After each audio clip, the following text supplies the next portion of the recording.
Good afternoon, everyone.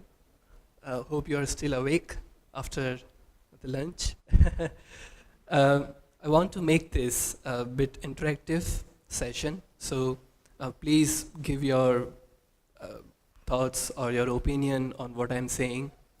At any point, if you have any questions, do raise your hand. I'll be more than happy to clarify what I'm trying to present here. Um, so, just looking at the name of the presentation, what do you think? What are we going to talk about?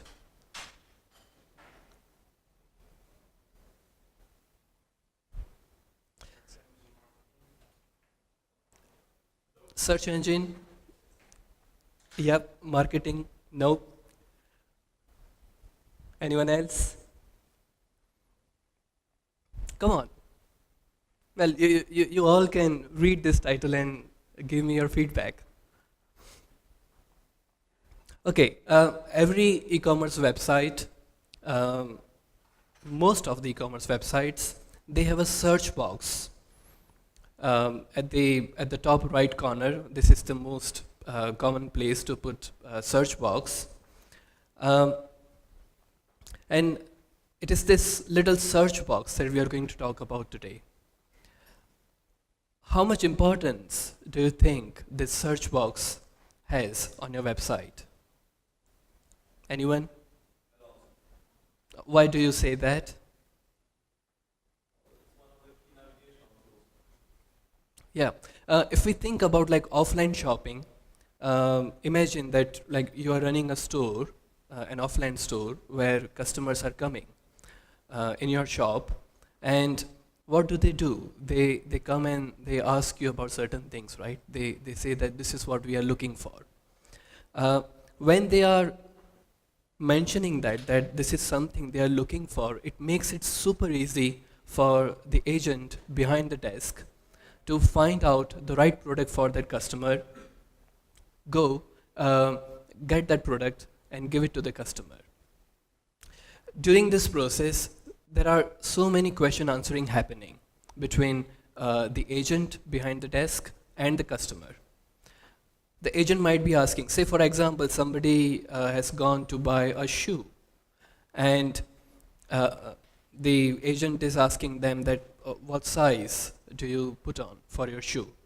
And he would say that, okay, 8 or 9 is the size. Then he would say that, what's the purpose of your shoe? Why do you want to buy it? And then he'll say that I'm looking for a formal shoe, or I'm looking for a sports shoe. Now all this conversation is happening. The agent is collecting all this information from the customer, and based on what he understands, he'll go and find out few of the shoes to show it to the customer. This is exactly what that search box is for on your website. In most cases, it is neglected because people don't understand the value of that. But the truth is that that little search box is a place where customer is coming and customer is telling you that what it is that the customer is looking for. And that's why that little search box has a big value on your store. What I'm going to talk today is the advancements which have happened in search. What types of queries people are firing on your website. You must be using tools like Google Analytics, for example, or similar tools to find it out that what are the search terms people are searching on your website. We have done extensive analysis of such search terms, and we have come up with examples which will show you where the world is moving. It will tell you what type of queries the customers are firing on your website. I'll start with this one example. How many of you use Google Talk? You use Google Talk?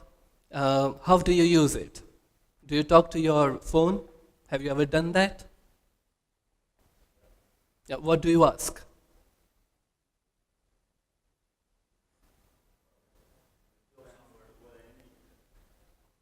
What you need, right? Yeah. Sorry? Um, I have a 6 years old son, and he loves my mobile not only for games, but he likes to use Google Talk, and he uses most of the time superlative terms, and he says that Google, show me the biggest aeroplane in the universe, and Google somehow understands that. Google comes back with the results, and you can see the images of the aircrafts. But then he says that, no, I don't want image, I want video. And somehow he is redirected to the YouTube. This is all happening. Here is one example of how you can use your Google Talk. You can ask a question, who is the President of United States? And this is what you get back. You get an image of Barack Obama, and there is a link down there. If you click on that, you get the entire biography of Obama. It's not only that, it's called conversational search. What it means, that you can actually build up on what you've asked for. So you can say that who is the spouse of Barack Obama, for example. Or you can say who is the spouse of him. And system would understand that by saying him, we are referring to Barack Obama or the president for which we had asked in our previous query. So here you get this information. Not only this, you can still build on. You can say, where does president live?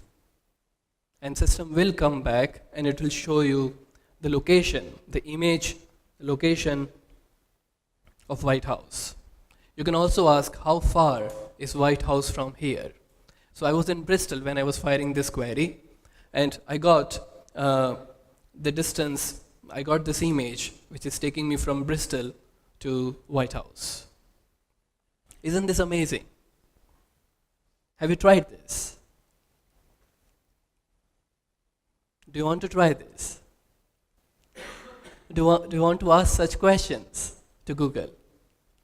Well, of course, it will sometimes, it doesn't understand what you want to say, but most of the time, it does understand.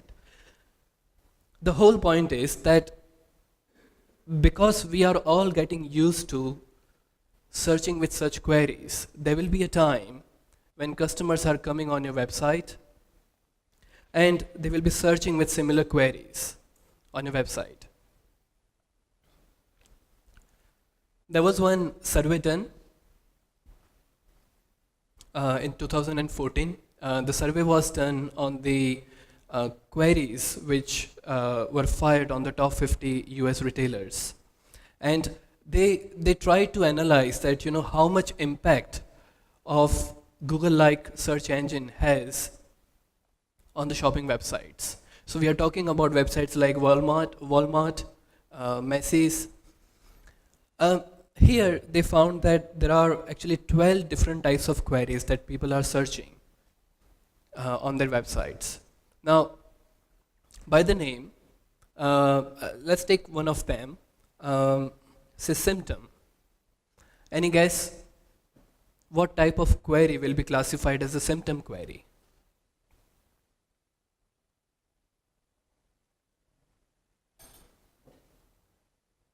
If you go to a pharmacy, do you always know the name of a medicine that you want to purchase? No, often we go there and we just ask them that, hey, I have a headache. Please can you give me a good medicine for that?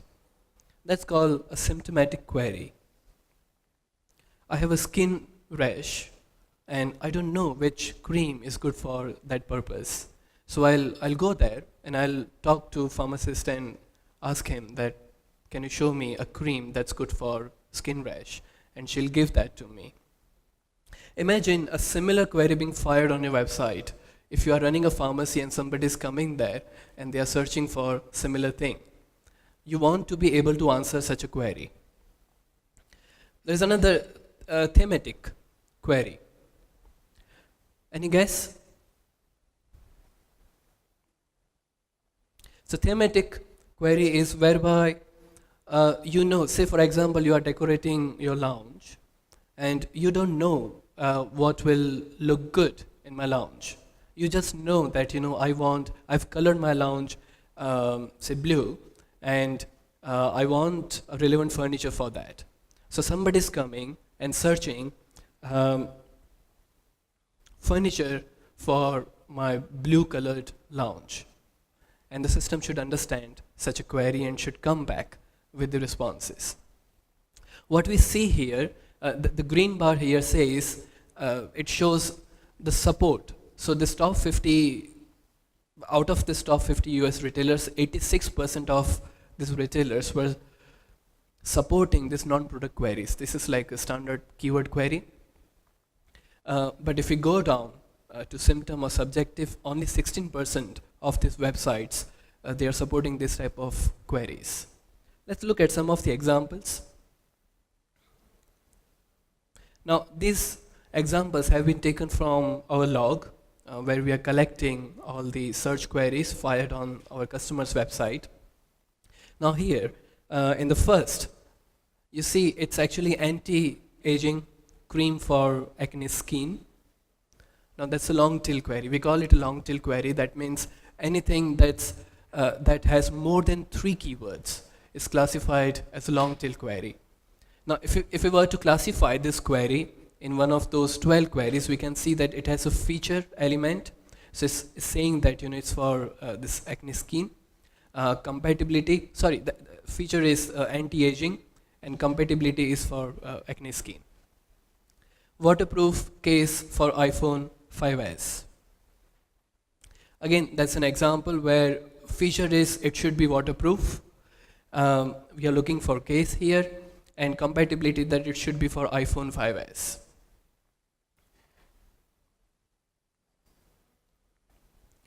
Let's look at how the current websites are dealing with some of the search queries that we search. So here we are talking about IKEA, and the search query is table lamp. What do we expect to come back? Lamps, right? And do you see lamps appearing there? Yeah, lamps are there. So IKEA is doing really good as far as this particular query is concerned.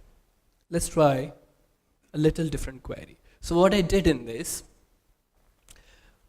I took lamp out from the last, towards the end of the query, and put it as a first word. So now my query is lamp table. What do I see? I still see the lamps. What is the reason? Why we are still seeing lamps in the result set here? It's just a different order, right? Most of the search engines, I don't know which search engines you work with, but say Solar, Elasticsearch, these are some of the common well-known search engines. When you search something like this, lamp table, for Solar, it's just 2 keywords. And what you want to do is, what Solar does internally, it goes and tries to find out products where these 2 keywords are appearing, regardless of in which order they are appearing. And that's why you get the same results back here.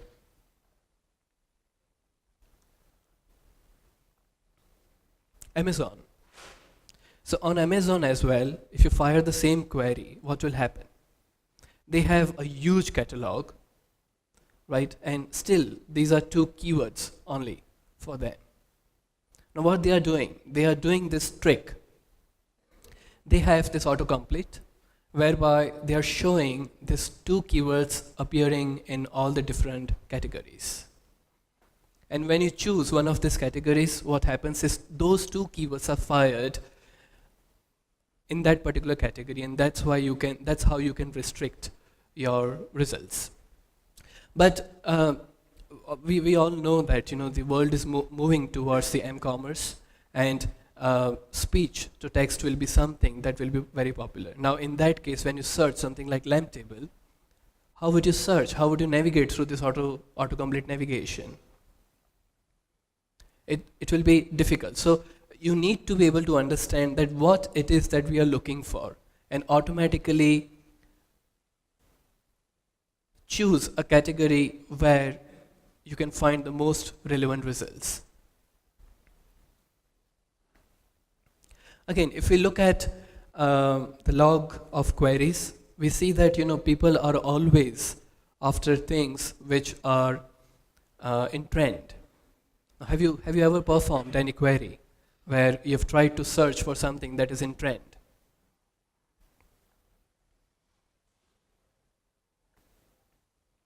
In our logs, we see that this is top rated is something that's very very common. This is how people search, and what the system needs to do is it has to make sure that whatever results are coming back, they are top rated. So here we see the results are coming back here. Another thing is now here top. If you just consider this word top, can you think of something else? What does the word top means? Sorry? Like a dress, right? So that's what the word top means here. Now, if you take any standard search engine and if you search for the word top, it will come back with the dresses most possibly, right? But the idea is that when you're searching for this top rated bags here, system should be able to find out that it is actually the bags that we are looking for. But this top rated is just a subjective matter. We are telling system that I want bags, but they should be all top rated. People want things which are top rated, but they want at a good price. And on sale is one of the common phrase that customers use, or on reduced price is something that people would use. The idea is that we want to be able to show only those products which are on sale. Now at this stage my question is that is your website supporting any of these queries at this stage? What will happen if somebody is searching for like top rated bags on sale? What will happen?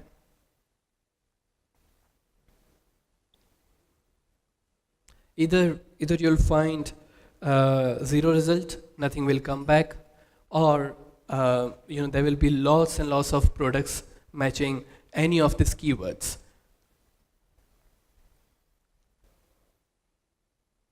We also saw that people, we are still building on the same query, so they are trying to find products which are on sale, but they want to restrict their price range. So they are saying that it should be under 50 USD. And the system should be able to find out those products which are under 50 USD here.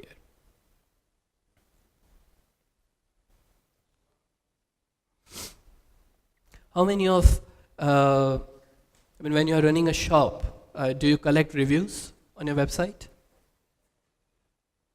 Anyone? Do you collect reviews? What do you do with those reviews?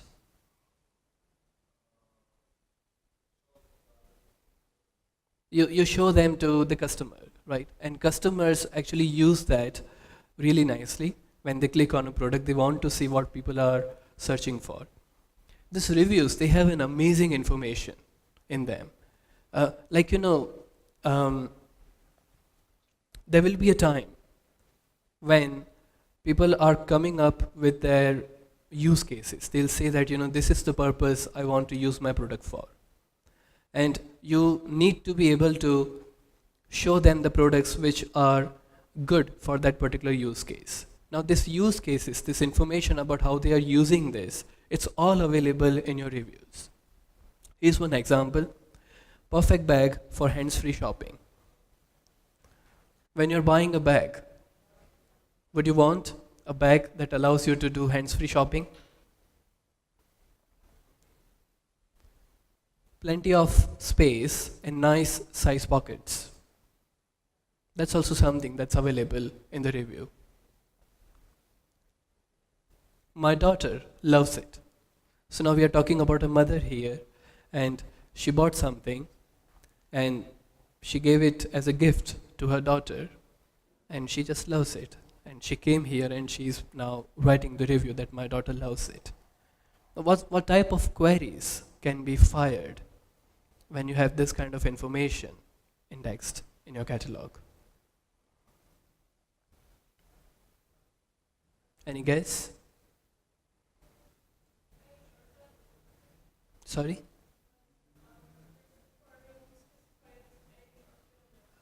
Yep, that's correct. Yes. So gender is one of the parameters.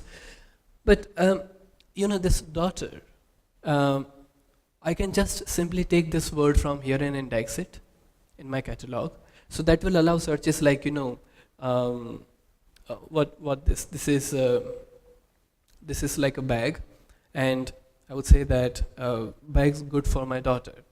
But is it something that people search for? People would just say that a bag for a teenager, something like that. Now it's the power of semantic search.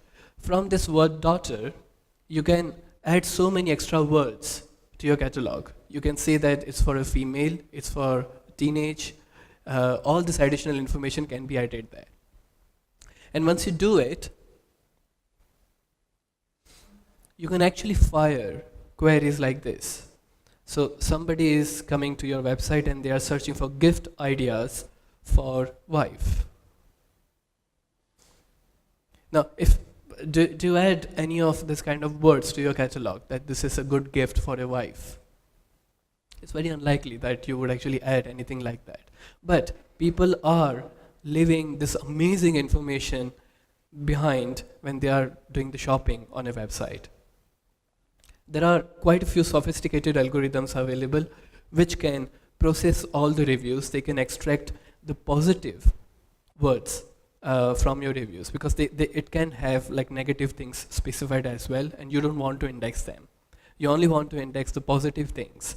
So there are quite a few algorithms available which can do that for you. But if you index that information, you can allow queries like this: gifts for wife.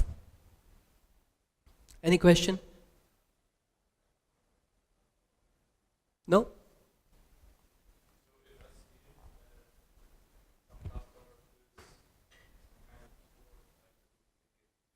Yes. Yeah, so like in the previous slide, we saw here that my daughter is something that somebody has written there. From that, several additional information can be induced. And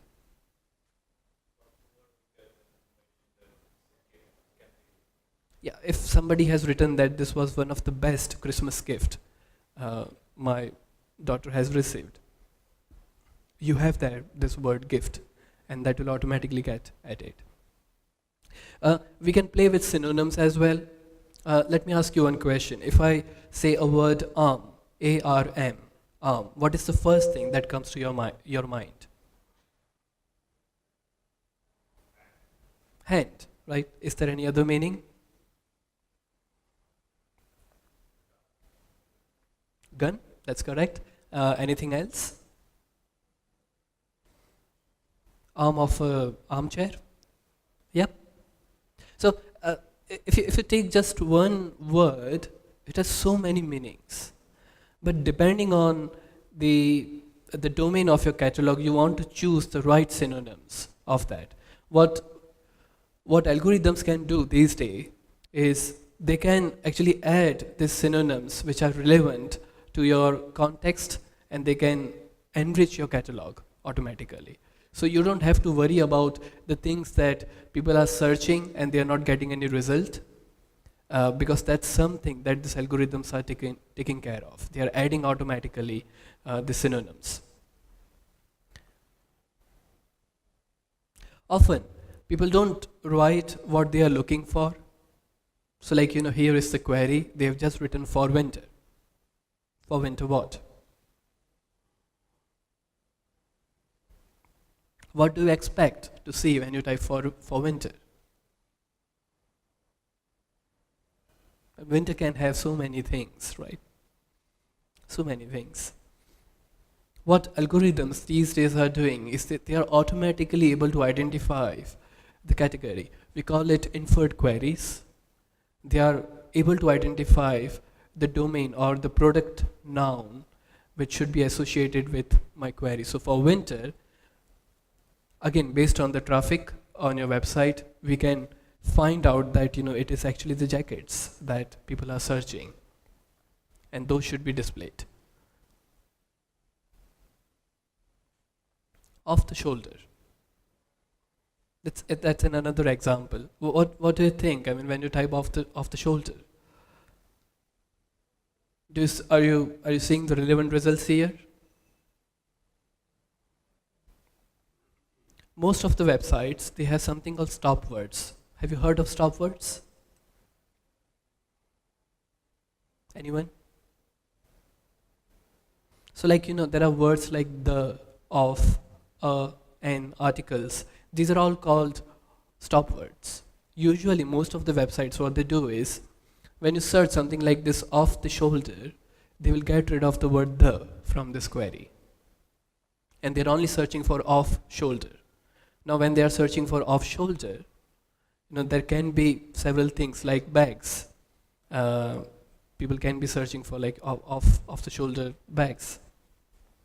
But here we call it contextual queries.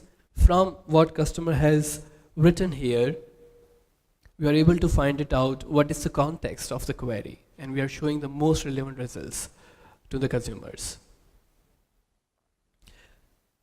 We want our search to be fast and relevant. Only then we can expect really good conversion numbers happening. Here, I talked about an example of a synonym. So this website is called halfpricedraps.com. Now in the name itself they have a word drap, but they don't have the word drap anywhere mentioned in the catalog. What they are using is the term curtain. Now if a customer is coming and typing blue drapes, what do you think? What will happen? They will only get results for something blue. They wouldn't get anything for the word drap. And we want to be able to match. So enriching your catalogs with additional synonyms helps you to get rid of the zero results found on your website.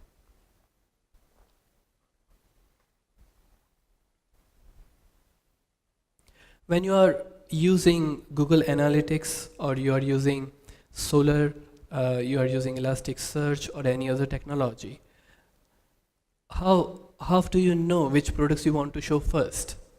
How do you decide? These technologies are amazing. They allow you to store your data very nicely. They allow you to retrieve your data very fast.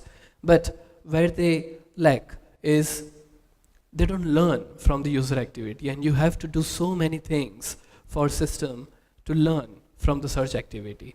There is a term called garbage in, garbage out. What it means that whatever garbage you put in, you cannot expect amazing things to come back. You're putting garbage, you should expect garbage to come out. And that's why you need a system that learns to boost products automatically. From the search activity, if iPhone 6 was very popular until now, iPhone 7 came, what do you want to show first? Do you want to show iPhone 7, or do you still want to show iPhone 6 at the top? Now that's some sort of learning. If you're getting higher revenues for certain products, you want to boost that automatically, right? You don't want to wait for the results to come and then take actions, because by that time you would have lost your revenues. So this is all part of automatic learning.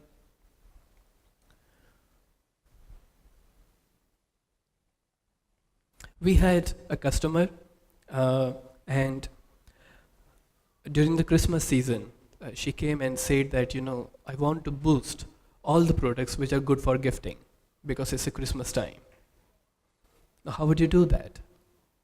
If you have in your catalog, you have so many thousand products, how can you boost products which are good for gifting?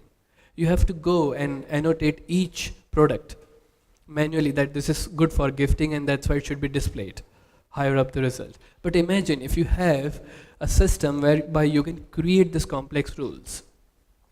So here we had a merchant, and she was selling shoes, From the log, she found out that most of her customers are female customers, and she found that the most selling products on their website are either in color black or white. So she wanted to boost this. Now, there are interfaces like this available in Magento. You can do this in Magento. You can say where the gender is women, where the color is either black or brown, and the category is shoes. Boost all such products. And now next time when somebody is coming on the website and searching for shoes only, shoes satisfying all these constraints will be displayed higher up in the result. But if somebody is searching for men's shoes, women's shoes will not come at the top because relevance is the top priority. Any question here? No? Have you ever added synonyms to your search engine or in your Magento? Have you done that? There are two types of synonyms. We call it bidirectional and unidirectional. What do we mean by bidirectional? Is that if we look at this word beautiful, and if we look at these other corresponding synonyms, gorgeous, lovely, stunning, they mean the same thing, right? If you take lovely, it also means beautiful. If you take stunning, it also means beautiful. Let's take this example. Here we have the word apple, and the examples that someone has associated here are iPod, iPhone, iPad. What it means that somebody is searching for Apple, we want to show the products of iPod, iPhone, and iPad. But it's a unidirectional. That means if somebody is searching for iPhone, we don't necessarily need to show all the products where Apple is a brand. So when you are specifying synonyms, you need to take care of this kind of features as well. Content search. People have on their website CMS pages or the category pages, like the policy for returning products. A page where the contact details have been specified. Now all this page can be indexed. So you need a product that allows you to index this kind of non-product content on your website as well.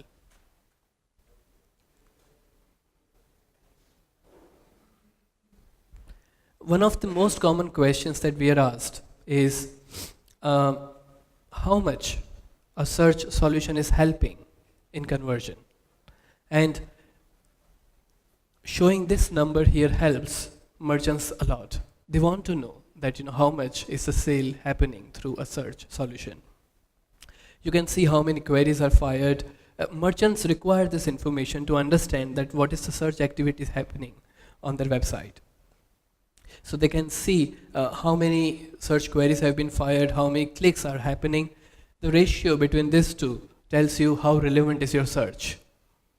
Whether they're buying or not is something that's up to the individual products, but the ratio of queries and clicks can actually tell you how good is your search performing. If you want to run some campaigns, information about the locations from where the search is coming, which keywords are being fired from which location, that's also very important. And all this information can be displayed or collected from the backend. B2B. The search requirements for B2C or B2B, they are very different. Well, they all want keywords to match. They want relevant results to come out, but there are always certain things that they want different in the B2B market. For example, group prices. So in your Magento, you may have prices specified different for every group. So after the customer has logged in, you want your search to show the price that is relevant to the group which that customer belongs to. Often merchants hide products of certain category. They don't want to show certain categories of products to the customers.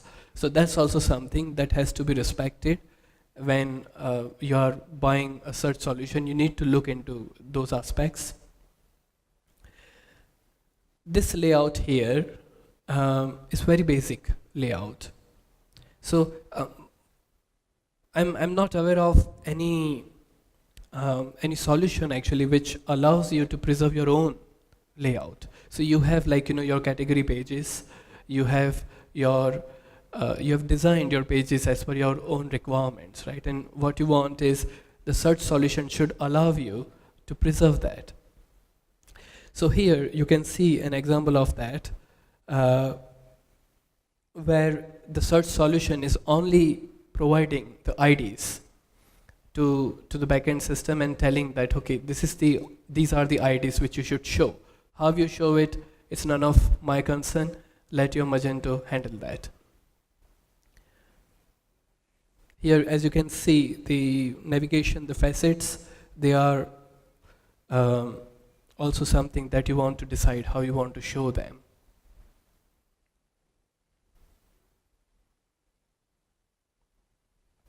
Any questions or comments?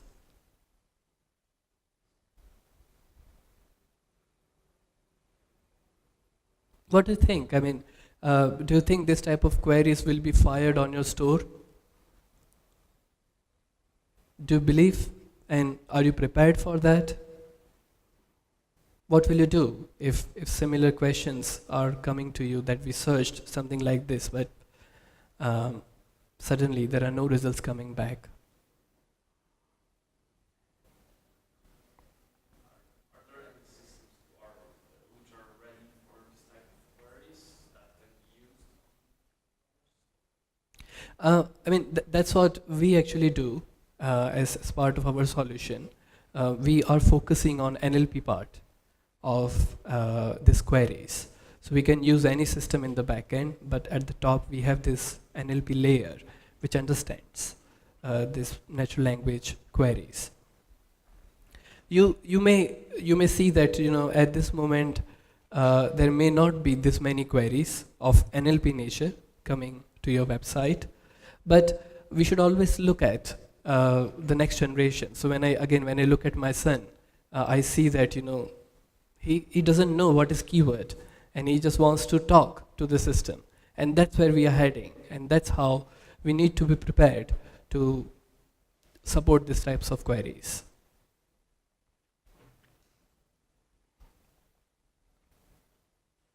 Any other question? Okay, thank you.